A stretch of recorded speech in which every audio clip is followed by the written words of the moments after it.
Sosok Rustiawan, warga sipil yang jadi korban tewas ledakan amunisi di Garut, sudah dipercaya TNI.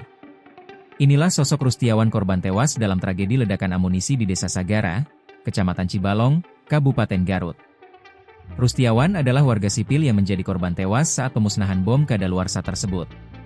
Ternyata, Rustiawan memang dipercaya untuk membantu TNI dalam setiap proses pemusnahan. Bahkan, video detik-detik Rustiawan dan kawan-kawannya saat ditugaskan untuk proses pemusnahan amunisi itu kini beredar luas.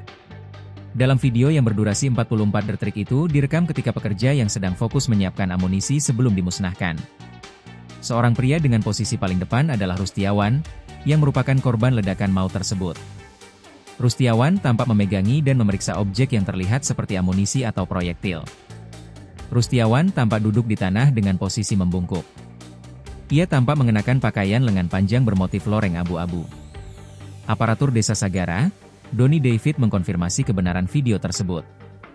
Doni mengatakan bahwa video itu adalah proses persiapan sebelum pemusnahan amunisi yang berlangsung pada Senin, 12 Mei 2025. Doni menyebut masyarakat memang dilibatkan dalam proses pemusnahan amunisi tersebut. Doni mengatakan, sejumlah warga memang dipercaya untuk membantu TNI dalam setiap proses pemusnahan. Download Tribun X sekarang, menghadirkan lokal menjadi Indonesia.